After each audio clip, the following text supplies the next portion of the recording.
Selanjutnya saya akan membahas mengenai paraphilia disorder.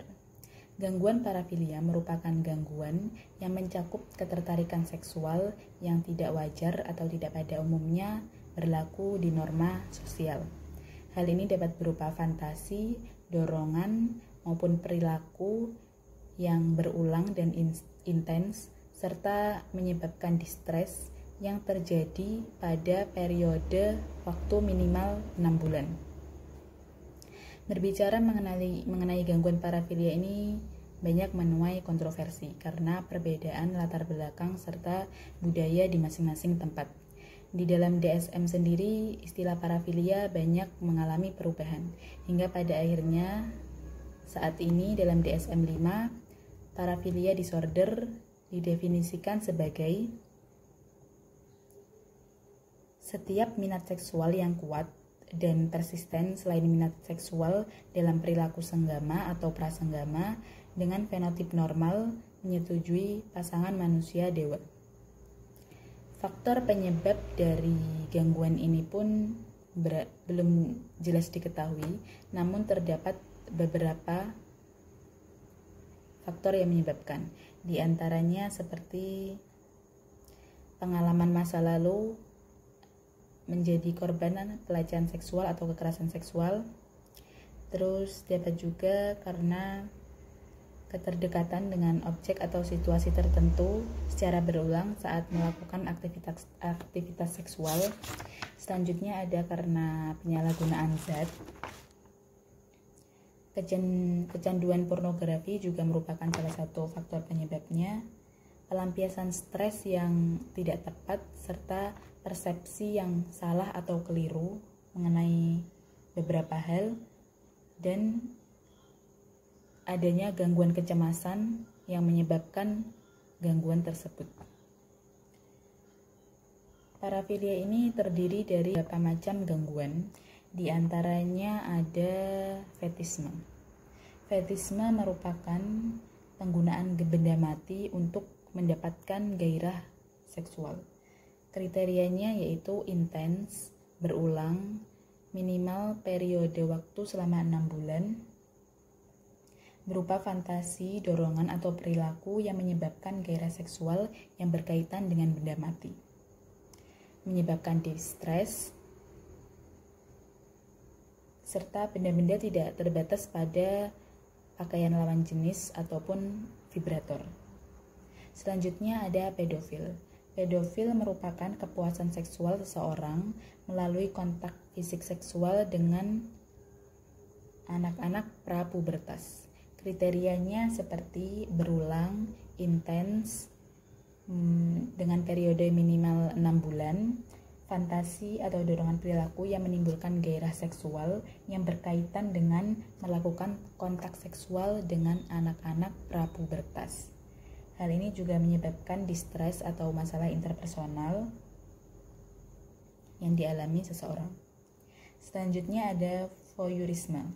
Kondisi di mana seseorang memiliki preferensi tinggi untuk mendapatkan kepuasan seksual dengan melihat seseorang tanpa busana atau telanjang, maupun melihat seseorang sedang melakukan aktivitas seksual maupun aktivitas pribadi lainnya.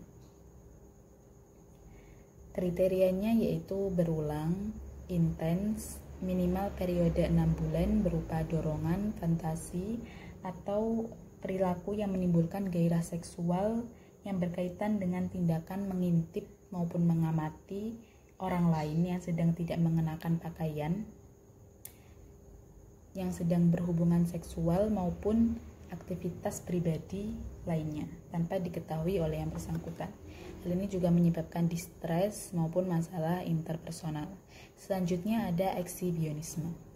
Kondisi di mana seseorang mendapatkan kepuasan seksual dengan memperlihatkan atau menampilkan alat kelaminnya kepada orang lain yang tidak dikenal atau tidak menginginkannya. Kriterianya berupa berulang, intens, dan terjadi selama minimal periode 6 bulan berupa fantasi, dorongan, ataupun perilaku yang menimbulkan gairah seksual yang berkaitan dengan menampilkan alat kelamin kepada orang lain yang tidak menginginkannya. Hal ini juga menyebabkan distres atau masalah interpersonal. Selanjutnya ada voyeurisme, yaitu gairah seksual yang dialami individu dengan melibatkan sentuhan maupun gesekan terhadap orang lain yang tidak menghendakinya. Kriterianya yaitu berulang, intens, terjadi selama periode minimal 6 bulan, berupa fantasi, dorongan, atau perilaku yang menimbulkan gairah seksual yang berkaitan dengan menyentuh atau menggosokkan bagian tubuhnya pada orang yang tidak menghendakinya, menyebabkan masalah distres dan juga masalah interpersonal. Selanjutnya ada sadisme seksual, yaitu seseorang mendapatkan kepuasan seksual dengan menimbulkan rasa sakit baik fisik maupun psikologis terhadap orang lain.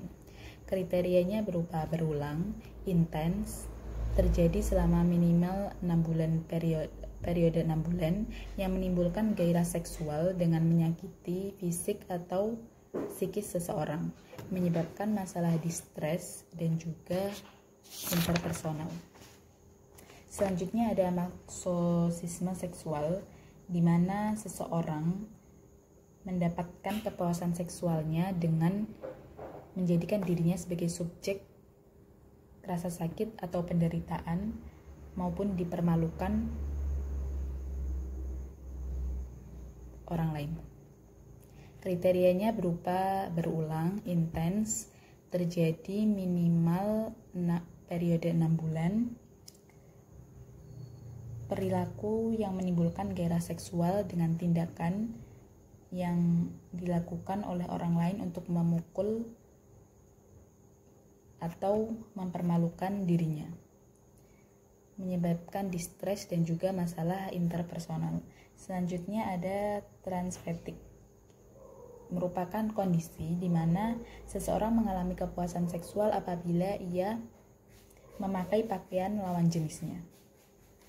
Umumnya laki-laki yang mengenakan pakaian wanita. Kriterianya berupa berulang, intens, minimal periodenya 6 bulan,